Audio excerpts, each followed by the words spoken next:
Welcome to the Explainer. So what if the very things meant to bring you closer to God, like a cross, a statue, a sacred image, could actually become a spiritual trap?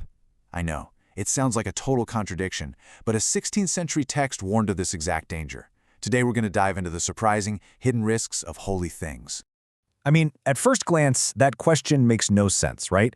How can something holy possibly be bad for you? But here's the thing. The author of this text argues that the danger isn't in the object itself. Not at all. It's in us. It's in the way our human minds can get so attached to the physical thing that we completely forget what it's really for. Okay, so before we get into all the risks, we have to understand the original point. Why even create these statues and sacred images in the first place? Well, you gotta understand they weren't just pretty church decorations. They were designed to be really powerful tools for the soul. The author calls them spiritual goods, and this definition, it's everything. Honestly, think of them like signposts on a highway. Their one and only job is to point you toward the divine. The second you stop your car to start admiring the signpost itself, the paint, the font, whatever, you've stopped moving toward your destination. They are a means to an end, never the end itself. So the church basically saw a two-part mission for these objects. The first part was kind of external, to show respect and reverence for the saints being depicted. But the second part, and maybe this is the more important one, was totally internal. It was about sparking a fire of devotion inside each person. So it's about both paying respect and getting personally inspired. All right, but this is where it all gets complicated. The very tool that's meant to help you can actually become a huge spiritual obstacle. The author argues that our own human tendencies can basically corrupt the whole purpose of these spiritual goods and turn them into a trap. So, how does a helpful tool turn into a dangerous trap? Well, it happens with just a subtle little shift in focus. See, your eyes are meant to look through the object to the divine idea behind it. The trap snaps shut the moment your eyes stop at the object, when you get mesmerized by the gold, the paint, the beautiful stone. And the author gives this really vivid, almost shocking example of what he calls an abominable custom. This is when people get completely obsessed with dressing up statues in fancy, trendy clothes. He says they are literally trying to canonize their vanities. Basically, they're making their own fashion sense and wealth the center of attention, not the saint. This whole obsession with decorating statues perfectly sets up the four big spiritual traps the author identifies. First, you start admiring the incredible workmanship more than the spiritual meaning.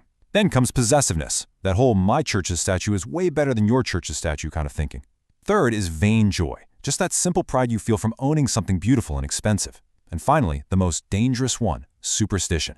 That's when you start believing that this specific carving of a saint has more magical power than another one, completely missing the entire point that they represent the same thing.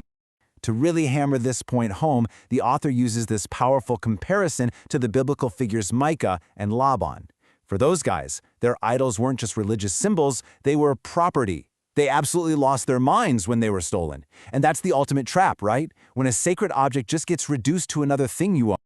Okay, so if getting attached to the physical thing is the problem, then what's the solution? How do you fix it? Well, the author is super clear that it's all about redirecting your focus. The solution, the whole goal, is to always raise the mind to what is represented. The statue is just a springboard. It's a launch pad. It is not the destination. Its entire purpose is to launch your thoughts and your devotion toward that invisible, divine reality that it points to. Wow, this slide just nails the core idea. It lays it all out. On the one hand, the wrong way is when your senses get totally stuck on the physical object. You're just absorbed by its beauty, and your devotion just stops there. But the right path? That's when your mind uses the object to ascend, to take flight, to connect with the living, invisible reality behind the statue. It's the difference between being stuck on the ground and actually soaring. And here's the thing, this isn't just about statues and paintings. Not at all. The author argues that this exact same spiritual trap, focusing on the container instead of the content, can pop up in all sorts of other areas of religious life. I mean, think about personal prayer spaces. The author points out the huge irony of people getting so obsessed with decorating their little prayer corners perfectly that all their time and energy goes into the adornment, not into the actual prayer. The very space that's designed for spiritual focus ends up becoming a source of worldly distraction. And this same logic applies to religious festivals. It is so easy for the celebration to become all about personal pleasure, the amazing food, the socializing, showing off your new clothes, instead of about God's pleasure. The author is really blunt here, warning that when that happens, you're not celebrating a holy day anymore. You're just throwing a party for yourself. So how in the world do you avoid all these traps? Well, the author boils it all down to one final, super powerful piece of advice, a single guiding principle for your devotion. It really all comes down to this. Any joy, any emotion, any motivation you get from a sacred object has to be directed through it toward the living reality it represents. You have to think of the object as a channel, not a container. Your devotion is meant to flow right through it, not get stuck inside. And this leaves us with a pretty powerful, maybe even uncomfortable question for our own time. In a world that's just filled with brands and status symbols and just endless material things, this 16th century warning feels incredibly relevant. It really forces us to ask ourselves, where is our focus? Is it on the thing itself, or is it on the meaning it's supposed to represent?